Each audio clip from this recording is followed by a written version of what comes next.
Oi pessoal, boa noite. Hoje é dia 21 de janeiro de 2020, dia de combate à intolerância religiosa.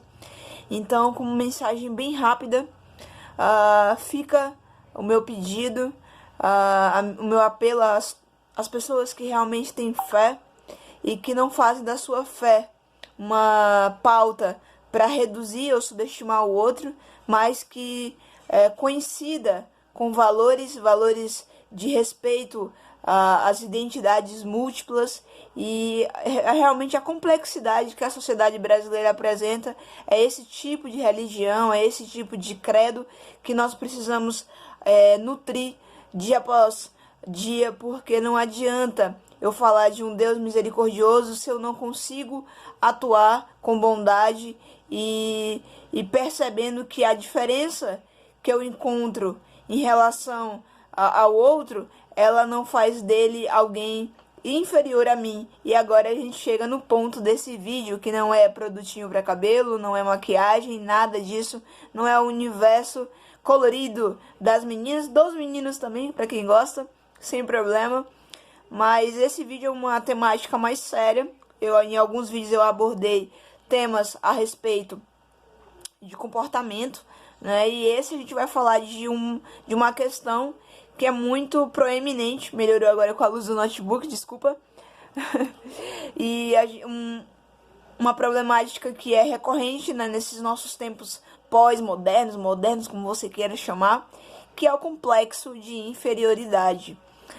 Eu falo pela minha experiência, quando eu comecei a apresentar os primeiros sinais de complexo de inferioridade, que hoje eu discuto a respeito. Estou aqui com um artigo, né, da revista Fractal, revista de psicologia, e é um artigo interessante que fala sobre repensando o sentimento da vergonha, contribuições psicossociológicas.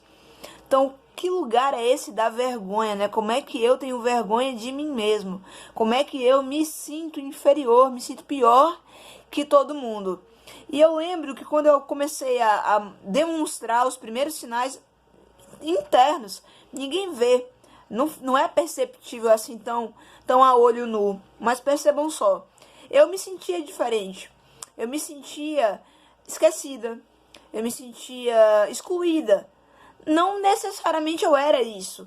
Ou alguém estava planejando ou pensando em me prejudicar ou me fazer mal. Mas pequenas ações acabavam repercutindo numa dor, repercutindo numa mágoa que a pessoa que está na condição do complexo de inferioridade, da vergonha de si mesmo, ele introjeta isso de tal maneira que ele acaba desenvolvendo uma patologia. Isso deixa de ficar no campo das ações e entra no campo da doença, né? E requer cuidados.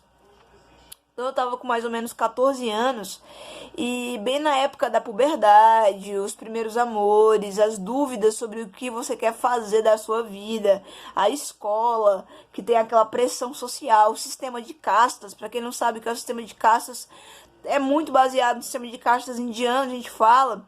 Mas lembre do filme Meninas Malvadas, né? A Regina George, que é a garota mais popular da escola. O sistema de castas é isso. Existe aquela pessoa mais popular, existem os subalternos, é muito a luta de classe que o Karl Marx vai falar, que o Engels vai falar, que Gramsci também vai reforçar. Então é muito esse lugar. Na escola isso é um ensaio, e em muitos casos é um ensaio muito violento. E quando você se vê na situação que não sabe como lidar com essas linguagens da rotina escolar, do bullying também, né? Não é mimimi, não. É doloroso sofrer bullying. E aí você é meio nerd ainda, você se isola nos livros. Até certo ponto isso foi até bom, né? Porque tem muitos livros que eles te enriquecem muito mais do que você passar tempo com certas pessoas, né? Você só perde com gente tóxica. Então aí que chega o ponto. Até onde é complexo de inferioridade e até onde é uma leitura do próprio mundo que você está fazendo. Eu tenho um amigo, mandar um grande beijo para ele, hoje ele mora em Paraupebas, o Kelson Oliveira Batista, foi meu primeiro presidente de União da Juventude Socialista, em 2004, quando eu entrei na organização. E, e era muito interessante porque a gente tinha muitas conversas filosóficas. Ele é filósofo de formação, aprendi muito com ele. E ele me contou uma história da vida dele quando ele entrou no seminário, né, pra virar padre. Ele estudou filosofia. E aí o reitor dele dizia: você ama mais os seus livros que as pessoas que estão perto de você. Você conhece melhor as obras do que as pessoas. Então, ainda que os livros sejam maravilhosos, que você aprenda muito, o capital humano é fundamental. E eu acredito, eu tenho total certeza que a maior perca, o maior prejuízo do complexo de inferioridade é justamente essa vergonha, que é o que eu estou lendo nesse artigo da revista de psicologia. É o artigo da Isaiana Pereira Feitosa, Giovanni Amado Rivera e Aurora Andrade Camboim e Miriane da Silva Santos, que são doutorandos em psicologia, e eles falam da vergonha. Como a vergonha ela vai atingir a vida das pessoas, levando a baixa autoestima, a problemas com convivência, a dificuldade em se relacionar. Tudo isso começa com um complexo de inferioridade. Aí eu pergunto para você, pode ser o seu caso? Em algum momento você já se sentiu assim ou você ignora isso? Durante muito tempo eu ignorei. Eu fingi que não estava acontecendo nada, que a minha vida era perfeita. Eu tinha um amigo que ele dizia: Rímola, tu não tem problemas. E o meu maior erro era endossar essa visão dele. Dizer: a minha vida é incrível, é formidável, eu não tenho problemas. Sim, eu tinha um excelente pai, uma excelente mãe, uma convivência tranquila com os meus avós, tios, irmãos. Tudo ia muito bem, obrigado. Não tínhamos muita grana, como não temos até hoje. Não éramos ricos ou tínhamos uma vida de luxo, não temos. Mas vivíamos com o suficiente. Então, e todo mundo via a nossa família muito coesa, muito feliz. Como é que uma menina assim, que parece que ela tem tudo que uma pessoa normal iria querer, as pessoas diziam: você é bonita, você é inteligente. Tem sempre aqueles comentários, né, quando você tá crescendo, vocês sabem disso. Você tem potencial, essa frase é ótima. Você tem potencial, né? Eu acredito em você, eu tenho uma menina de futuro. Tudo isso ouvi, remoí, entendeu? Passei por várias etapas de julgamento social, de pressão social. E por isso que eu tô dizendo, e continuo estudando, né? Tá lendo artigos, livros que falem a esse respeito. Pode ser o Augusto Cury, tem muita gente que fala mal dele, mas até que eu gosto de alguns. Eu li só 2 livros dele.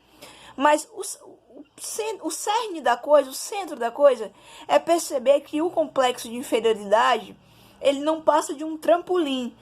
É como uma droga que você acaba ingerindo e ela é degrau para outros vícios mais fortes. Por exemplo, complexo de inferioridade, que leva ao isolamento, que leva à tristeza aguda, que conduz à depressão, que apresenta bipolaridade, esquizofrenia, uma série de outras doenças.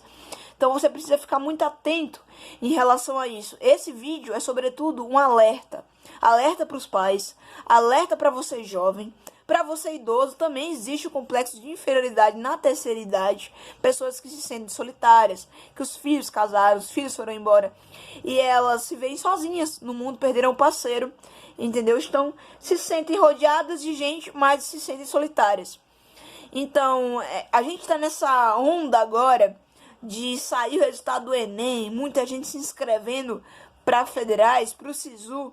Então tem a galera que não alcançou aquela média, o desempenho almejado, que tá decepcionado consigo mesmo. Gente, isso não é o fim do mundo. Foi nessa neura que eu perdi muito tempo da minha vida, entendeu? Eu tive excelentes oportunidades para conquistar o que eu queria, se eu tivesse um pouquinho, sabe, uma fagulha de paciência ali, mas não, eu entrava no desespero e aí isso gerava uma perturbação na minha vida e atingia a minha saúde. Então é isso. Complexo de inferioridade, ele pode se manifestar em qualquer idade, ele é democrático, ele atinge qualquer classe social. Não é porque você é religioso, não é porque você tem dinheiro, não é porque você é de determinada etnia ou não, que você não venha a apresentar os sinais, os sintomas do complexo de inferioridade.